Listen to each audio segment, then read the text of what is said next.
Ciao, sono Leonardo. Benvenuti al podcast di Nine and Tree. Oggi riassumerò e recensirò il libro.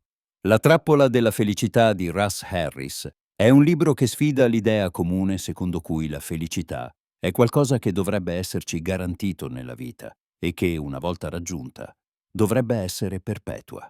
In una società ossessionata dall'idea di essere sempre felici, questo libro invita i lettori a mettere in discussione tali aspettative irrealistiche e a comprendere che la sofferenza fa naturalmente parte della condizione umana. Grazie all'approccio dell'Acceptance and Commitment Therapy, Harris fornisce strumenti pratici per affrontare pensieri e emozioni negative, insegnando ai lettori a vivere una vita più piena e significativa, nonostante la presenza di avversità e sfide.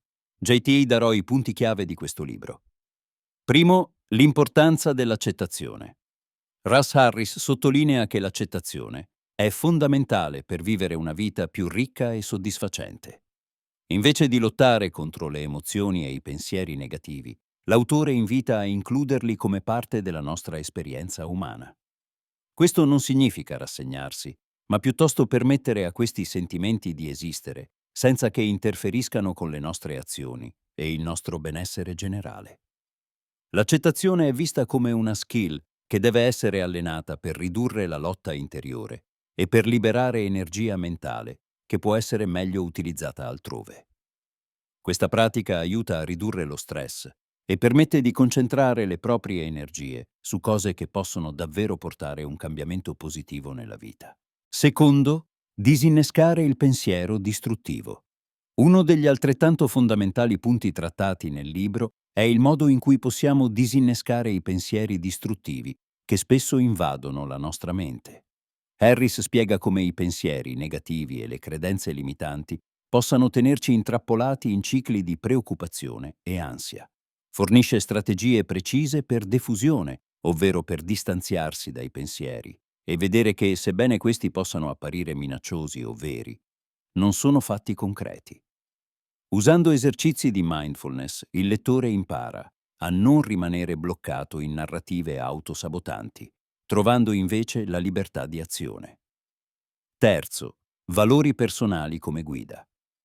Nel libro Russ Harris pone grande enfasi sull'identificazione e sul chiarimento dei propri valori personali. I valori, spiega l'autore, sono quelle qualità intrinsecamente significative che danno direzione e scopo alla nostra vita. Una volta identificati i propri valori, diventano un punto di riferimento costante per le decisioni e le azioni quotidiane, aiutandoci a navigare tra le difficoltà e mantenendo focalizzati sull'essenziale. L'allineamento delle proprie azioni e comportamenti coi valori personali è sottolineato come una via per raggiungere una vita più autentica e appagante. Quarto, la pratica della mindfulness.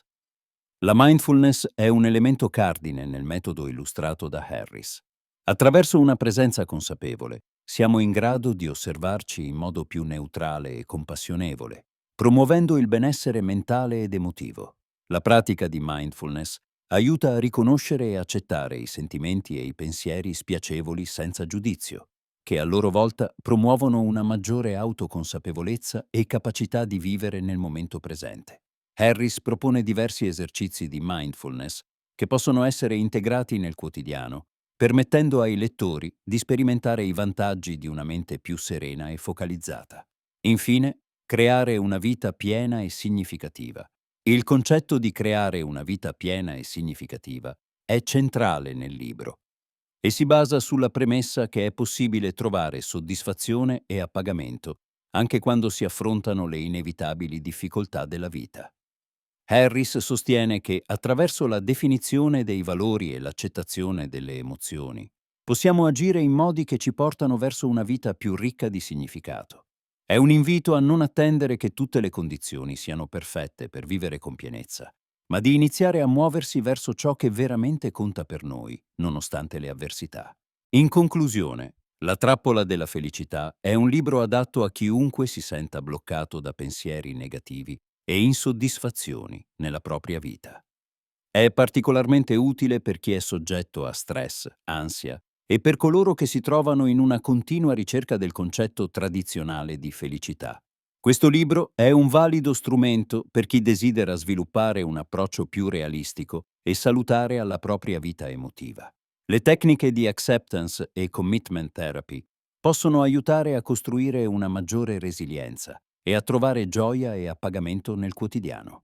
Attraverso l'accettazione, la mindfulness e l'allineamento delle proprie azioni con i valori personali, il lettore trova un percorso verso una vita più significante e soddisfacente, che va oltre le promesse illusorie della felicità costante. In tal modo, la trappola della felicità ci incoraggia a trovare forza nell'accettazione e a vivere più pienamente il presente, piuttosto che inseguire ideali inafferrabili di contentezza. Se vuoi supportare Russ Harris, puoi acquistare il libro tramite il link Amazon che ho fornito nella descrizione del podcast. Dopo aver letto il libro, fammi sapere cosa ne pensi e condividi i tuoi pensieri. Ci vediamo.